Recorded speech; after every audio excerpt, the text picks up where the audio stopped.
Hey,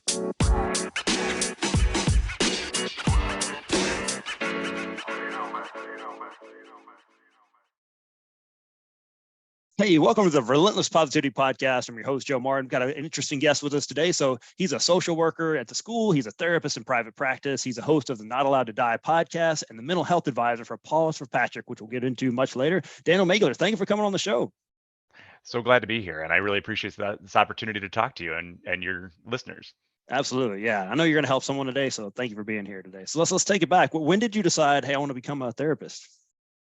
Well, it's funny. I originally didn't want to be a therapist. I knew I always wanted to help people. During middle school, I went through a period of pretty significant depression, Hmm. and I was helped through it by a youth group. And I really wanted to give back in the way they'd given to me.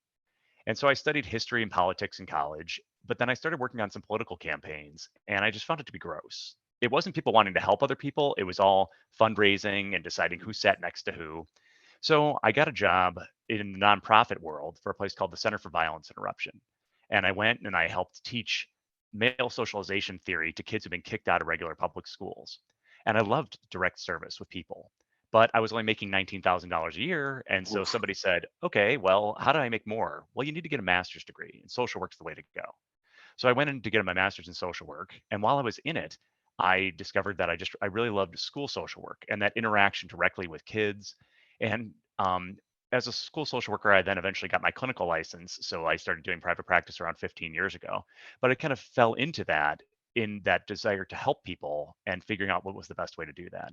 In addition, I have a lot of mental health issues in my family. Growing up, my aunts and uncles had, bipolar disorder, schizophrenia, depression, anxiety, and in my own siblings, every diagnosis in the DSM has been there. So I had a lot of personal connection to that. Oh, wow. So you've got a very good therapist voice. So I think it was just meant to be. You got that cool, soothing voice. So that you were meant to do this thing. So, I mean, there's a lot of therapists out there, but how did you get involved and work with emotional support animals? That's kind of a different, no pun intended, different animal right there. Yeah.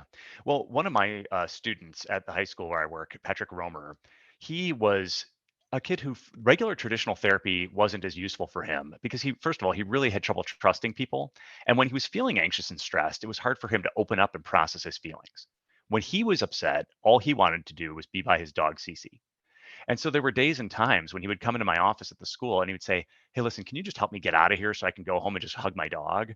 And so that would be a plan. We'd figure out how to call his parents, how to get him a ride, because the best therapist in the world can't be there for you in the way a dog or a cat or an animal can. And they can't be there for you at 3 a.m. There's no, I love my clients, but I'm not, I'm not answering that. So unfortunately, we lost Patrick to suicide in May of 2020. And his family decided that a big GoFundMe was started to help support the family, but they were like, we don't really need this money for ourselves. We want to do something to help other people. And there were two things that Patrick was really passionate about. One was fitness and working out and things like that, and the other was animals. And so they said, we're going to form an organization that helps connect young people to emotional support animals. And I was privileged enough that they asked me to come aboard and be the mental health advisor for the organization. And so I did a lot of research from that time to now. And since then, I've written over 80 emotional support animal letters, which allow people to have like an emotional support animal in their college dorm or in their apartment for no pet fees and things like that. And I'm really just promoting the organization to everyone because we are a nonprofit and we just want to help. So if there's anybody listening to this who might have any emotional health issues and they might want to get an animal, but let's say they can't afford the adoption fee. Paws for Patrick will pay up to $500 to help people acquire an animal, and we'll pay up to $750 to help people get like some basic animal training. So if you're living in an apartment, the animal doesn't bark too much or do whatever to cause you problems with your neighbors. So, I've become a bit of an expert on emotional support animals since joining that organization. Yeah, and it's a great website. You guys need to check it out. Paws for Patrick. We'll put that in the it's.org. I'll put that in the show notes and all that. Go check it out. You can shop on there. They got some really cool looking. It's very Irish looking. I don't know if the family is Irish, but the site looks very Irish. I like that. It's green and Paws for Patrick. So got some great. You can donate on there if you just want to help somebody out, or if you, like you said, if you need some help yourself. But please go check that out. And, you guys also have a golf tournament coming up in September, correct? Yeah. So for people who are in the Chicago area, or if they'd like to go to one of the top golf courses in the country, as Shore Acres. So if people are listening to this, they might be able to go up there. And it's this is an elite play place. It's $800 or $3,200 for a foursome. But there's also lots of items that people can bid on, from vacation destinations to sports tickets. So even if you can't make it up to that, you can donate. And another thing, if people are checking out the website, one of the biggest things that's helped me in my mental health journey and my recovering from things like the loss of Patrick has been volunteering. And so if people are interested in becoming volunteers for our organization, we have like, for every person who reaches out to Paws for Patrick, they get connected to a wish granter. And a wish granter is the person who listens to them and says, okay, you'd like to get a cat. Now they help them through the process of helping them find the cat, acquire it, get the adoption fees paid for. So anybody who's listening to this, if you have a little time in your schedule and you'd like to volunteer to help others, you can do that. We're particularly looking for therapists who are willing to write those pro bono ESA letters like I do, and particularly in the state of California, because California is the only state that has a law that says the ESA letter has to be written by a California clinician. So I write letters for people. We've helped people in 30 states. So we're based out of the Chicago area, or Lake County, which is north of Chicago. But we're open to helping anybody that hears this. All right. Hey, therapists in California, we got a pretty decent following in California. Help them out. You can help some other people. Yeah, that's cool. So you kind of have a threefold vision for Paws for Patrick. Can you share what that is for people? Well, again, we help people with the emotional support animals. We also help with we do have therapy dogs, especially in the Lake County area. So for people who can't have their own animals, we bring these therapy dogs that people can interact with, and we bring them to mental health settings, to schools. After, you may have unfortunately heard about the Highland Park shooting last summer, and our therapy dog handlers brought dogs out to help people to just feel calm, relaxed, and be able to bond. The other thing that we're really all about is awareness. So awareness about mental health, awareness about emotional support animals and how they can help people. So we want to break the stigma of mental health. And emotional support animals are a great way to do that, because people get a little bit nervous about talking about mental health. But as soon as you bring a dog into the room, everybody lights up. Everybody feels more relaxed. And they can have these conversations when they're scratching and petting the dog that, so sometimes conversations, even in my office, I have a lot of little fidgets and things like that, because sometimes it's easier to have a conversation when you're not making direct eye contact. And having that animal be the buffer to like make things a little bit easier helps everybody to say, you know what, yeah, I can get behind this. And even people who don't have a diagnosed mental health disorder, most of them have had positive interactions with animals that have made them feel like, yeah, I know how an animal can make my day better and brighter. Yeah. So I'd like for you to go over, because I think there's some there's misinformation out there. So there's people talk about emotional support dogs and therapy dogs and all these different things, but they're very different things. So you kind of break it down. You have a great chart on the website, but can you please share kind of some facts and myths about those? Yeah, so the highest level of support animal is a service animal. So when we think of people with like blindness, or there are even psychiatric support animals or service animals, and these take a great deal of training. Training for a service animal is usually about $12,000 to $15,000, and they are for people to help with a specific disability. And those have access to go anywhere. So normally animals that you see in those vests that are out around with people, those are typically service animals, not emotional support animals or therapy dogs. The next level of training down, and it's a significant drop down, would be therapy dogs, or what we call facility dogs. So if like at a school, if they have a dog that's there, 3 days a week, that's called it's a type of therapy dog called a facility dog. And again, we can have therapy horses, other things like that. But these animals have gotten a certain amount of training to be non-reactive, so that they're not going to freak out, they're not going to bite anybody, they're not going to do anything like that. And they've been tested and trained, and they're insured. And then a significant level down from that is what we call emotional support animals. An emotional support animal can be a dog, a cat, a guinea pig, a fish, a tarantula. It can be anything. It doesn't need any training whatsoever, but it's only really supposed to be allowed in the home. So emotional support animal is just saying being around this animal helps an individual who has a mental health disorder, be it anxiety, depression, schizophrenia, anything, to feel more calm and relaxed.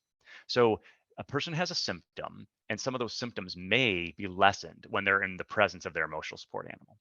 Where we hear a lot of people complaining about this is they'll say, oh, well, these people are just scamming. They just want to bring their animal on the plane and they don't want to have to pay their pet fees. And the airlines have really cracked down on that. And they've said, if you don't want to pay the pet fees, it really needs to be more of a service animal, something that's trained to help you out. And so emotional support animals are not generally allowed in a lot of different environments. They should pretty much only be in the same places that, if a store says everyone can bring their dog or cat or whatnot, then emotional support animals should be able to be there. The way I like to think about it is the way I think about music. Music is so helpful to most of us, but we shouldn't be blasting our music out there in a way that's bothering other people. And if you have your animal and you're not bothering anyone with it, hopefully you can take it and have it with you in a way that makes you feel comfortable and relaxed. But if your animal is not trained and it's going to be causing problems for other people, then it should probably just stay in your home. That's a good point. And like I said, go check out that chart where these animals are allowed, and kind of their basic training and all the things they go through. Those the top level guys, they're pretty impressive. Those therapy Yeah. dogs, they're pretty Yeah. impressive. So go check that out on pawsforpatrick.org. How else do kind of that human animal? How does that help with mental health? How does that help that reaction? That they're, I mean, you mentioned some of it. What's some other ways it can kind of help each other out with mental health? Well, there's been a lot of actual great research done. Dr. Janet Oy-Gerlach out of University of Toledo has been doing some research and showing how just 15 minutes of a person stroking an animal can really reduce their heart rate, their cortisol levels, and even particularly with animals being able to stare in the eyes of a dog and make that eye contact can release oxytocin. And oxytocin is that hormone that we release. Women release a tremendous amount of it after giving birth, but it's also released after sex. So they sometimes call it the love hormone, and it creates a level of bonding. What was actually funny to me in reading some of her research is that for depression, cats actually seem to help people more than dogs do. Because for me, I'm more of a dog person, so I would have thought it was dogs all the way. But this idea of just being with a creature, being with an animal, and being able to feel its fur, it helps in this idea. You hear a lot of talk about mindfulness lately, so it gives a grounding and a connection. But more importantly, the Surgeon General has gone around the country talking about the giant epidemic we have of loneliness. And to be able to come out to your home and know that you're not alone, that there's someone there, cat, dog, well, again, bunny, guinea pig, that's going to be there not judging you, just loving you. That really helps with people's mental health. Also, it changes the role that a person has. Often people who are struggling with mental health, they feel like they're a burden or they're struggling. They don't want to share their problems with other people. But when they come home and they're feeding their animal, they're walking it, they're taking care of it, now they are the caregiver. And it's Mm. making them feel powerful. It gives them a level of efficacy. So there's so many different ways in which, or even just activity, especially with dogs, having that animal. I can't tell you how many people I talk to with depression who say, if I didn't have to get out of bed to take the dog for a walk, I wouldn't get moving. Oh And wow. we know, yeah, I mean, as a kind of a fitness guy, that there's nothing that really helps us more than getting moving. And so that ability to move with your animal, to play with your animal, it really helps release those endorphins. Oh, that's cool. That's stuff I hadn't really thought about. That they can kind of flip that around, become the caregiver. That's an interesting way to look at that. So, Mhm. you do a lot of work with teens. Do you find that there's an age that people tend to go to the animals? Is it older people, or is it across the board everybody likes? Yeah, it seems to be that everybody, even from like the youngest kids and you see it at nursing homes, that we bring out, again, back similar to music. We all respond to music, and we all seem to respond to animals. There's a great book called Running with Sherman, which talks about one author's journey of he adopted a abandoned mule or donkey, and he decided to take it through. It's basically like a marathon through the mountains, and it's a true story. But in his book, he relates how it's for most of human history, our lives have been inextricably just really linked to animals. And it's only in about the last 100 years where we haven't always been surrounded by animals. And we've really lost something as creatures, not having that symbiotic interaction.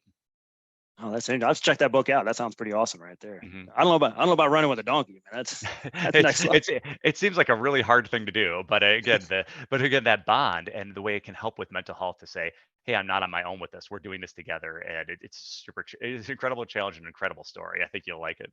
Yeah. So, like I mentioned, you mentioned, well, you work with a lot of teens. My Mhm. audience, there's a lot of people that have teens for kids out there. So, what's kind of the number one mental health crisis you're seeing with those teens these days? They say comparison is the thief of joy. And the number one amount of comparison, as we all know, comes from social media. And the challenge for teens in saying, like, what I'm seeing on social media, and it's not just teens that deal with this, but it impacts teens more. But from the age of 13 to 25, your primary developmental task is to figure out who you are, what's your identity. And as teens are forming that and they're feeling like they're not keeping up because they're comparing the comparison they're doing to everybody else, this feeling of failure that sets into them. And then they get into a space where they are kind of, checking on all the different social media apps, looking for the likes, looking for the validation that they get from that. And we know we can get endorphins from it. But unless we have some form of building our identity that's separate from the online version, then we're going to really have that struggle. And the isolation that so many of teens, particularly with COVID and whatnot, have been Mm. recovering from. The other thing that people are shocked by is so much anxiety comes from our success in what we all want to give to our kids is options and choices. But when you have a lot of options and choices, you get stressed out. Think about when we go to the supermarket and there's 15 different kinds of cereal there. It's like, oh, which one do I get? Well, we've done a great job of giving our kids a million different options for careers, for things, but then many of them feel this fear that they're going to choose wrong. And so, as parents, as people who are supporting teens, really helping them to say, what's your thing? To develop that and to feel less overwhelmed by all the choices and realizing there is no wrong or right choice. There's just some better and worse consequences of every choice. So to feel more empowered and confident that when they choose something, no matter what they choose, we can make the best out of it. So just so many people have this paralysis by analysis where they feel just terrified of making a choice. Make your choice, commit to your choice, do the best with it, and then reevaluate. Oh, that's great, man. I don't know if you've ever been to a cheesecake factory, but they've got like a 400-page menu. I can't Yeah. deal. That gives me anxiety. Yeah. My wife knows. I'll just point at a picture. I won't even Yeah. go look at it. Just to give me that. Right, and then once you commit to it, enjoy that cheesecake. That's it. Don't worry, don't look over at everybody else's plate. Don't say, "Ooh, that one looks good." Once we've made our choice, just because it doesn't matter whether it's the Oreo or the caramel swirl or whatever else. It's like they're all great. Every path in life is great. Just commit to one and enjoy the heck out of it. That's great advice on cheesecake and the life. It's a double whammy right there. So you got a lot of kids dealing with bullying these days. It's either cyberbullying or in person. How do you work with a lot of clients to go through that? Absolutely. And bullying is particularly we give a lot of bad advice to teenagers about bullying. The top advice that's given by adults to teens is just ignore them. And that may work at the elementary school level when the bully is just trying to get your attention. But what we see is a shift around middle school and into high school where the bully is generally not trying to get the attention of the victim. The bully is using the victim of the bullying as an object to make their friends laugh. Mm. And so the first step to violence is objectification. Again, I remember I worked in jails and prisons in the early part of my career. And I literally had guys say, I would never hit a woman, but I will smack a bitch. Okay, well, what are we seeing there? We're seeing that first step is objectification. If she's not a woman, but she's the B Uh, word, now I can justify violence. If this person who I'm bullying isn't a person to me, if they are just a liberal or if they're whatever else, if they're a slut, we see a lot of slut shaming around. Okay, now it's okay for me to say whatever I want to say. So what I say to the kids is your job is to now rehumanize yourself and to walk up to that person who's saying this horrible thing to you. Don't ignore them. Turn to them and say, what are you wanting to happen right now? Why are you saying that? What do you get pleasure out of making me feel pain? So you don't have to be more clever than them. You don't have to roast them. You have to just let them know. Like you have to make there be a cost, especially a cost of humor. Make it awkward. They're willing to make your life awkward. You yeah. want to make it so. Again, the vast majority of the time, they're just trying to be naughty to show their friends, "Oh my God, you can't believe! Look at what I'm doing here." And so turning to them saying, "Why do you want to hurt me?" The person in control in any conversation is the one that's asking the questions. So turning, acknowledging, asking the question, and making it awkward back to them. Now, if that person doesn't stop right after we do that, that's when we need to get other intervention. And so many kids will say to me, well, I just don't want to make it a big deal. And what I try to tell them is if they're doing this to you, they're probably doing this to other people as well. So even if you don't want to draw attention for yourself or to yourself, and you're saying it's not that big a deal, would you think it's a big deal if they were doing this to other people? So often these kids become courageous when they think about the fact that, yes, I don't want anybody else being hurt the way I'm being hurt. But bullying makes us feel, I was bullied in middle school, and this idea of I feel powerless and I feel alone, and realizing that you're not alone and that nobody deserves to feel that way. Oh man, that's some good stuff right there. I've never thought about it. Making it awkward. That's a great tactic, right? No one wants to Yeah. feel awkward, right? So that'll No, and that's a yeah. Let's make that awkward turtle. Let's push back on them, unless so that they want. If it's awkward, they'll avoid. They'll find another target, or they may actually really. Nobody wants to look in the mirror and think of themselves as a bully. The vast majority of people who are bullies, what do they say when we say you're being a bully? They say, I'm just kidding. Well, helping them to understand, like, we want to punch up rather than punch down, meaning in our humor, we want to go after the people who have more power than us rather than less power than us. Because almost everybody I've ever worked with, be it victims of bullying or bullies themselves, they want to wake up in the morning and see a good person staring back. They just want, so we have to look at what are their motivations for being a bully and we have to teach them. It's not enough to just tell them stop. We have to replace that behavior with a different option. Let's teach them how to be funny in a way that's effective, and that isn't just being mean to people. Yeah, everybody likes a funny guy until it's Right. making fun of Everybody likes you, the right? funny. Right. Exactly. Well, and it's like, yeah. And how, I was listening to, I don't know if you've heard of the very popular podcast Smartless, Yeah. but and Bradley Cooper was on there and he's talking about how he was being a bully and kind of a jerk until Will Arnett, the great actor and comedian, he pulled him aside after a party one night and he said, you were really going after those people. And Bradley Cooper thought, well, yeah, I was pretty much roasting them. He thought he was being funny. He's like, you were just being mean. You were being a dick. And that's the other piece is having a friend. If you are that friend, if you're noticing one of your friends' humor is just going over the rails mean, you can have so much power to interrupt that and say, hey, be better. Be better than that. Use your humor like, oh, I was just kidding. They need to learn to take a joke. Well, hey, I think you crossed the line there. And you'll find that if you are that friend if you're feeling awkward when your friend is making jokes about somebody, pull them aside one-on-one and let them know, be better. Like, Will Arnett did to Bradley Cooper. Yeah, that's a true friend right there that'll help you out. That's a Mhm. real friend. So be that friend. If you're listening right now, be that friend to somebody. So let's talk about your podcast a little bit. Can you tell us a little bit why you started and what it's about? Yeah, I mean, for years in doing my work in therapy and with the kids, people would say, "Oh, you should write a book." But I love books, I love reading, but the vast majority of people I work with won't read. I can tell them the best book ever, and they're like, "No." So I said, rather than writing a book and all the thousands of pages or whatnot, why don't I go ahead and just start a podcast? And I'm a podcast addict. I'm subscribed to over 100 podcasts, and I listen to them on like 2.5 times speed, so I can get enough in. So my podcast is a mental health podcast where I just address things that are popping up in my practice where if I'm seeing a theme of people being bullied or people talking about relationship issues, I'll just say, hey, this client was dealing with this, and here's some of the advice that I gave them. Or I'll pull back the curtain and have guests on talking about things like meditation or how yoga therapy can work or different aspects of mental health treatment. So that's Not Allowed to Die podcast about. And the reason I call it that is because, again, I only have one rule for my clients: do whatever it takes to get you through this world. You're just not allowed to die. Mm. So if a person's dealing with addiction, if they're dealing with, eating disorders, I'm not in favor of negative coping skills, but I'd rather you do that negative coping skill than give up on life because Right. we can work and make life better. Oh man, that's powerful right there. Hey, Daniel, thanks so much for what you're doing out in the world. We need more people like you out there, especially for our teens right there that can feel so lost. And, their brains are fully formed. The littlest things mean like huge things. You're really saving some lives out there. And also Paws for Patrick. So that website again is pawsforpatrick.org. Go on there if you can donate, shop, volunteer, all that, be involved somehow. Or if you need some help yourself, you got to go check that out. Go check out that podcast. It's got some great stuff on there. I was checking out some earlier in the week, and it's got some really wide range of topics. If it's the mental health, Daniel's talked about it. So Daniel, that's awesome, man. Thank you for that.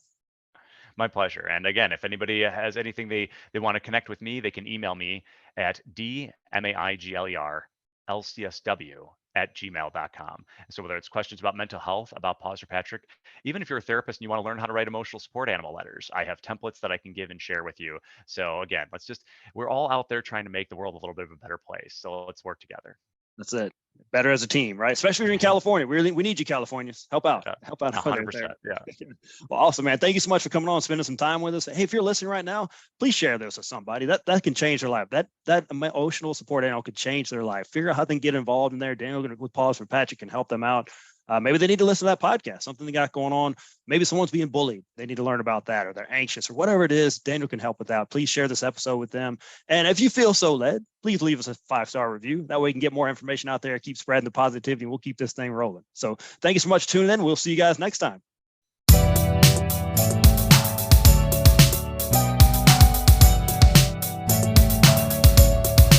Wow, what a great episode. You just share that with somebody. I'm going to share with you some awesome sponsors. McWilliams Marketing. They can help your business grow. Regardless of the size of the project, you're going to get a solution that is specifically created for you and your business. No cookie cutter, one size fits approach here. So Amy and her band of fearless marketers can help you with all that stuff that you think you can do, but you're not really that good at it. You don't have time for it. They can do that. They're the experts. It's what they do. Web design, online conversion optimization, SEO, graphic design, marketing, page management, all that stuff. Go let them do that. Don't handle that yourself. Go check them out at mcwilliamsmarketing.com. See what all they can do. They're amazing people.